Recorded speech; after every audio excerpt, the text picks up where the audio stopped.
Good afternoon, everyone. We have a lot of information for you today about Alzheimer's disease and a condition that can impact your children's health in the long run if not treated, scoliosis. June is Scoliosis Awareness Month, so grab a pen because we're going to tell you where you can get a free screening coming up. But first, if you have friends or family going through an Alzheimer's diagnosis with a loved one, please call them and tell them to watch. Alzheimer's is the most common form of dementia, a general term for memory loss and other cognitive abilities serious enough to interfere with daily life. Alzheimer's disease accounts for 60 to 80% of dementia cases. Alzheimer's is not a normal part of aging. The greatest known risk factor is increasing age, and the majority of people with Alzheimer's are 65 and older. But Alzheimer's is not just a disease of old age. Alzheimer's worsens over time. It's a progressive disease. In its early stages, memory loss is mild, but with late-stage Alzheimer's, individuals lose the ability to carry on a conversation and respond to their environment. People with Alzheimer's live an average of 8 years after their symptoms become noticeable to others. Alzheimer's has no current cure, but treatments for symptoms are available and research continues. New figures on Alzheimer's reveal the growing problem facing this country. With more, here's Lana Zach. As more Americans live longer and methods to detect Alzheimer's disease improve, we're beginning to see the true scope of the problem. And now new numbers show it as an issue of growing importance. Researchers at the CDC reviewing Alzheimer's diagnoses from all states find that between 1999 and 2014, death rates from the disease rose 50%. 41 states in all reporting significant increases, with only one state, Maine, showing a substantial decrease. Some of that is because the population bulge is going gray, and some of that may be that more doctors are recognizing Alzheimer's when it happens.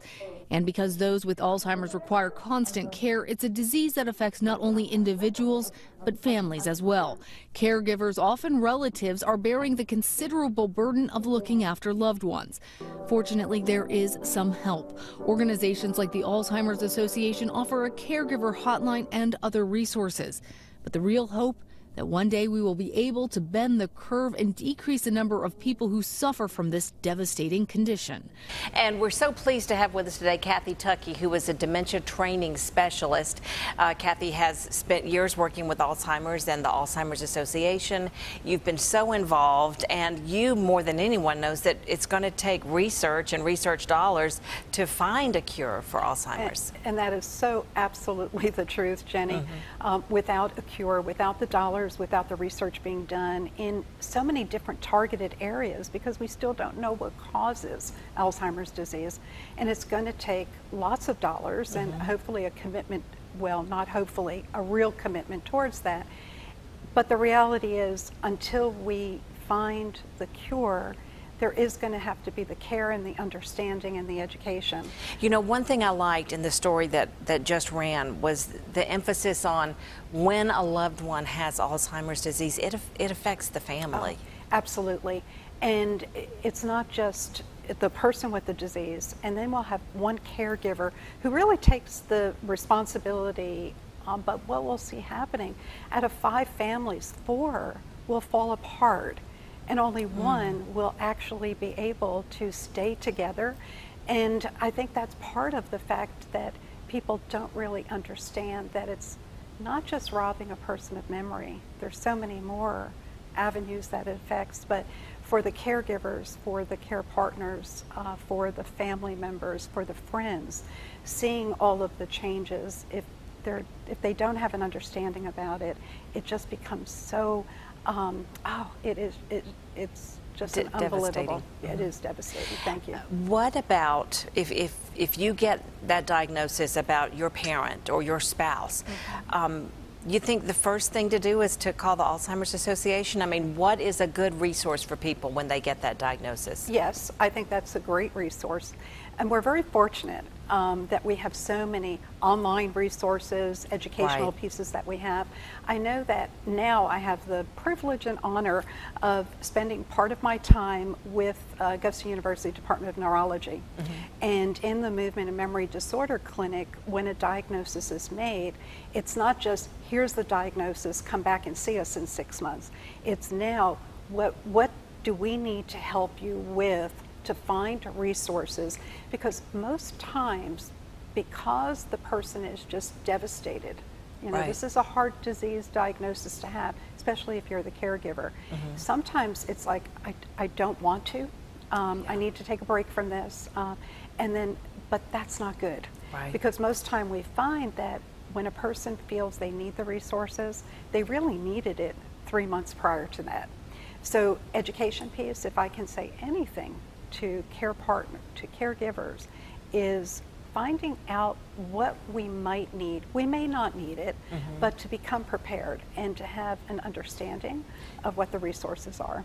You know, I feel in so many things in life, and this is a great example of that, the only way to get power over that fear is through education. And when there, you know, it is a scary thing, and the only way to deal with it is to learn more. And we are lucky, like you said, that we have the resources and that we have the internet. We have the big memory walk here, you know, and we have the ribbons, and there is more and more awareness, I think, about Alzheimer's in the general population. Well, I think that that's very, very true. When you look at 5.5 million Americans, more than half of those are women who are diagnosed with the disease, and when you look at that number of caregivers. When I'm out speaking to groups, whether it's at a Rotary Club, one of the first questions I'll ask is, raise your hand if you know someone, or if you've had a family member or has Alzheimer's disease. Now I find that 100%, even when I'm speaking to college students in classes, because they're grandparents or they're knowing somebody in their community who's impacted by this disease. So it's very rare that you ever find someone who's not had someone in their life who's had Alzheimer's disease. The numbers are, the tsunami's here, there's no question. And the CDC report that you just showed, when we're looking at deaths increasing, due to Alzheimer's disease, when we look at the cost of care, and the majority of the families are bearing that cost of the care. So that awareness is critical, but along with that takes action. So, and that's what you're doing, is by having me here today, it's really taking us into action, which I think converts to hope. And another way that is going to happen is through a brain health symposium that's coming up later in June, and we'll tell you more about that right after the break. I cannot function under these conditions. You're making me extremely nervous. Whether he was playing an accountant in The Producers or the doctor in Everything You Want to Know About Sex, Gene Wilder could make you laugh without speaking a word. Fans knew the beloved comedian's wife, Gilda Radner, died of cancer. But they didn't know that Wilder's own health had been failing for years. When he died last year at age 83, he had Alzheimer's disease, but chose to keep it private, wanting his fans to remember him in his prime. We are the music makers, and we are the dreamers of dreams. Come with me, and you'll be in a world of pure imagination. So many times when someone who has a lot of fame reveals it, it makes it easier for other people maybe even to talk about it or deal with it. Yeah, and I think that Jenny, when he said he wanted his audience to remember him the way he was in his films, and that was his thought. So yes, we may have missed that opportunity, but then I think about him as the individual and the person choosing that course. And it was his family who became his nucleus. And probably with that family, we know that you can't be the Lone Ranger. You can't be that do-it-alone person. And so I'm sure that family network that was around him supported him. Yes, I think having that awareness, but he brought it to us in his death. He did. So I think through that, we can say that he led his life the way he chose to leave it. But he's also left with us with this legacy that he had Alzheimer's disease. He may have chosen to keep it quiet and not reveal it, which many families do. But the hope is that even if someone is not telling the world about Alzheimer's disease diagnosis, they are sharing it with their immediate family, they're sharing it with their close friends, so that there can be that support not only for the person who's living with the disease, but also with that caregiver and that care partner. Absolutely.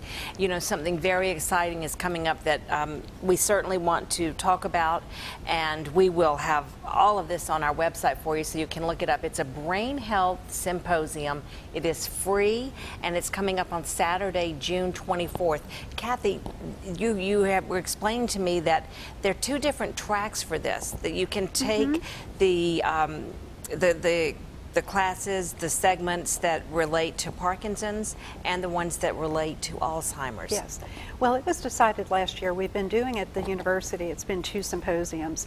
And Elizabeth Prince Coleman, who's a physician assistant in both movement and memory disorders, had this great idea. She said, what if we combined forces? And what if we had one huge symposium in Brain Health Awareness Month, so which June is. So we decided we would do that. So we would offer a movement disorder Parkinson's track, and then we would also offer an Alzheimer's dementia track, and then have a couple of breakout sessions that kind of fit with both, whether it's about therapies or music therapy. So we're real excited about that, but people still get to choose, because we understand someone who's a caregiver of a loved one with Alzheimer's disease may have a family member with Parkinson's disease or a movement disorder.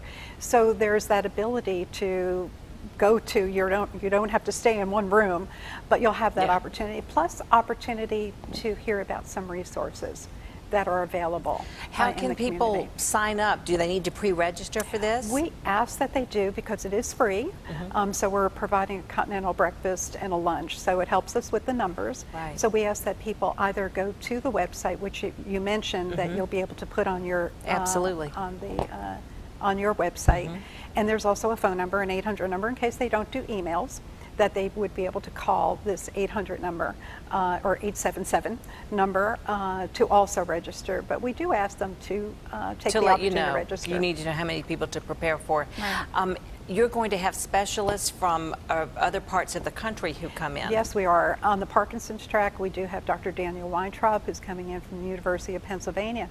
On the Alzheimer dementia track, which we're real excited about, Dr. Kenneth Rockwood is coming in from Nova Scotia, from Canada, and he's going to be talking about a very different and special program that they have here, talking about the power of art when it comes to Alzheimer's disease.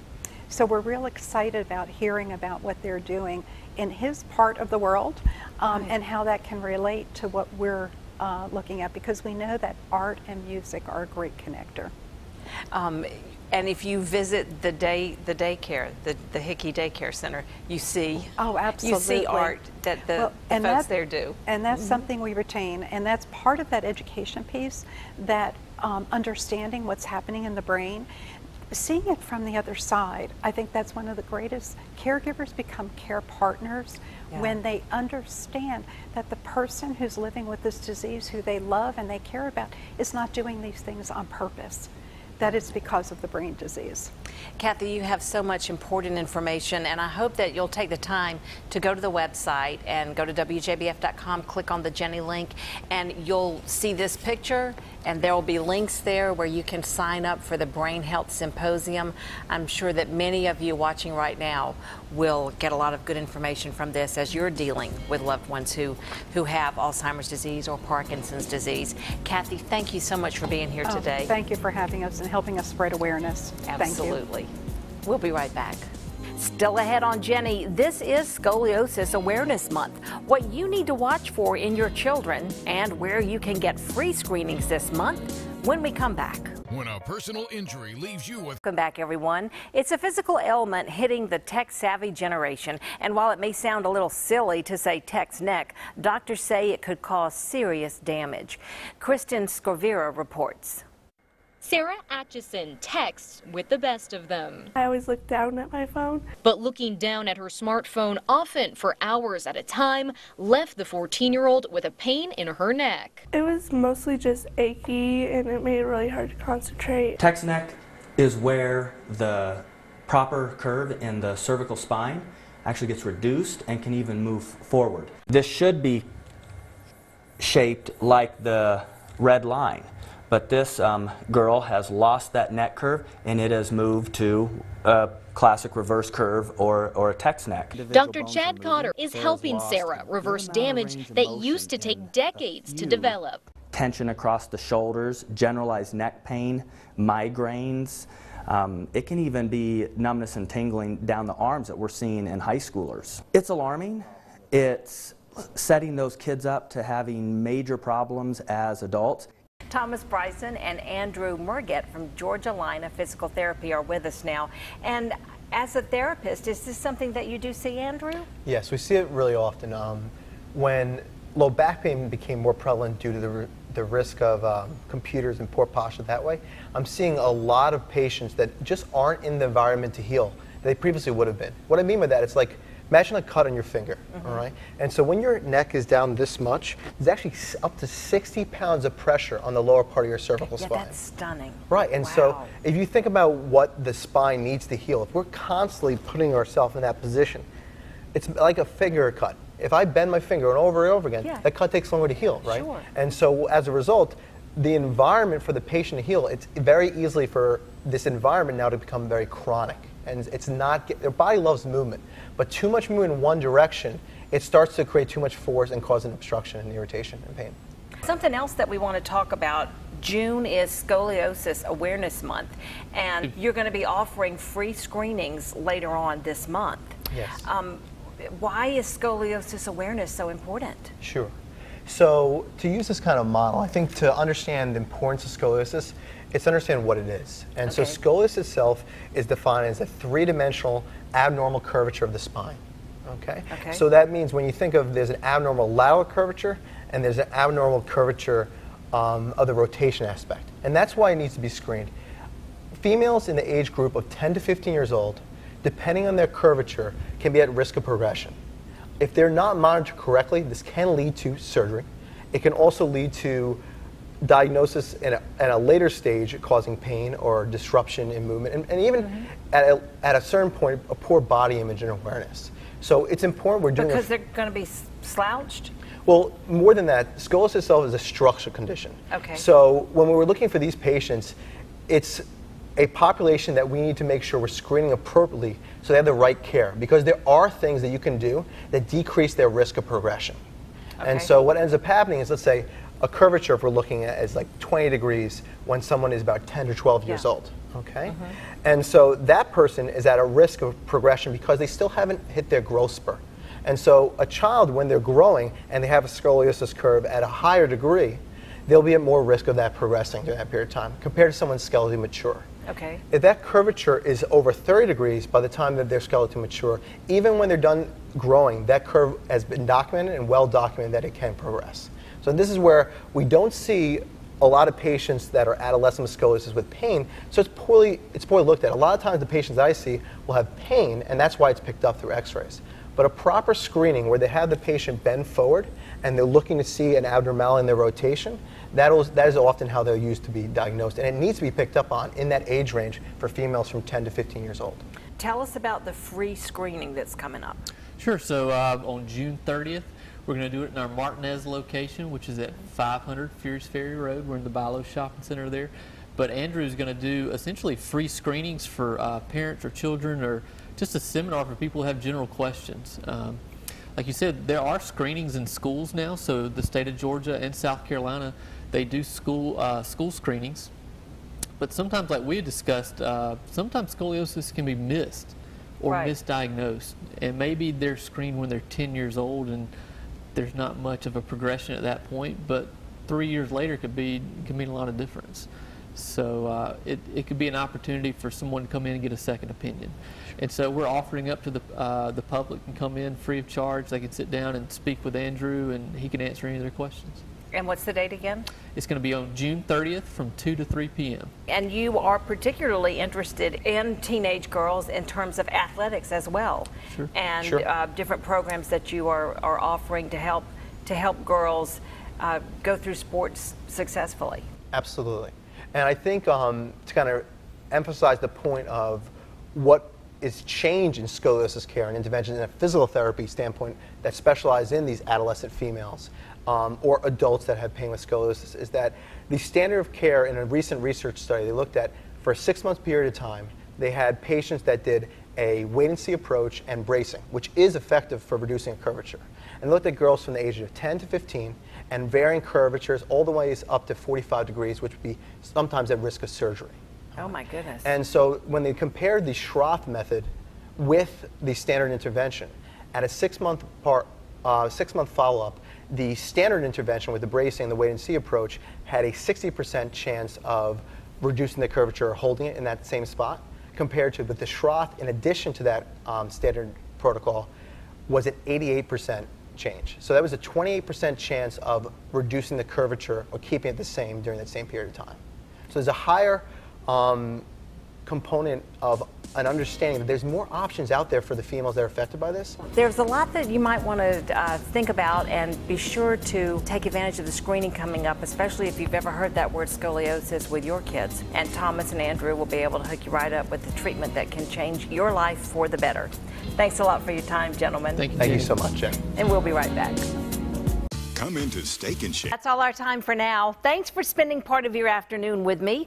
Look for more information from our specialists today on our website, WJBF.com. Just click the JENNIE link. Have a wonderful afternoon, everyone, and I'll see you right here next Tuesday at 12:30 for JENNIE.